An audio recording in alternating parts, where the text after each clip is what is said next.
គេថារពឹសដៃផ្ទៃឆ្អែតអញ្ចឹងហើយមិនដឹងធ្វើអីក៏អង្គុយរពឹសដៃទៅកាលេទៅវាឃើញធោជាធម្មតា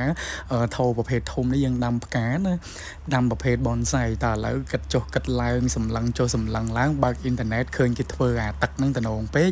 អត់ការធ្វើឥឡូវមកឆ្នៃធ្វើទឹកដែរតែនេះមិនទាន់បានរួចរាល់ទេណាខ្ញុំអត់បានថតសកម្មភាពពេលចាប់ផ្ដើមក្នុងការធ្វើ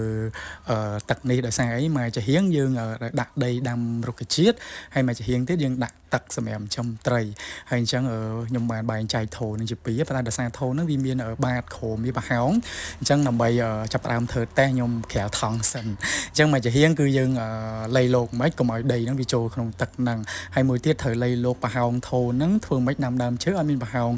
ទឹកហ្នឹងវាសម្រាប់ធ្លាក់ចុះទៅខោមដើម្បីឲ្យរុក្ខជាតិយើងហ្នឹងវាអាចរស់បានកុំឲ្យវាអាំទឹកអញ្ចឹងបន្ទាប់ពី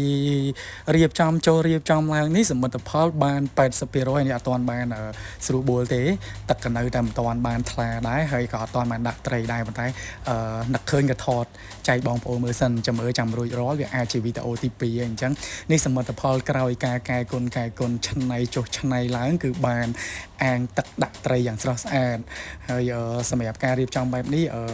នឹកឃើញភ្លាមធ្វើភ្លាមហ្មងអញ្ចឹងហើយអត់មានបានព្រៀងតុកអីទេយើងធ្វើតាមស្ថានភាពជាក់ស្ដែងនេះអត់ទាន់រួចទេយើងនៅបិទម៉ូសយើងនៅបន្ថែមបន្ថយ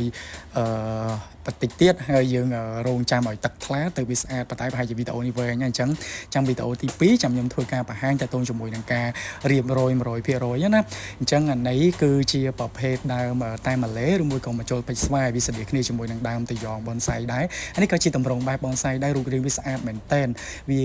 គ្របទៅលើអាងត្រីណាអញ្ចឹងបើសិនជាអ្នកទាំងអស់គ្នាចង់បានរុក្ខជាតិផ្សេងដែលយកទៅដេគ័រប្រភេទអាង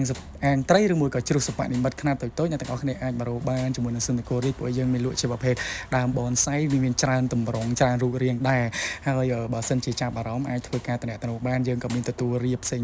តាក់ទងជាមួយនឹងរុក្ខជាតិដូចជាប្រភេទ bonsai ដែរអាចសួរព័ត៌មានលម្អិតបានជាមួយលេខទូរស័ព្ទដាក់ខាងលើហើយរងចាំទស្សនាវីដេអូទី2អរគុណ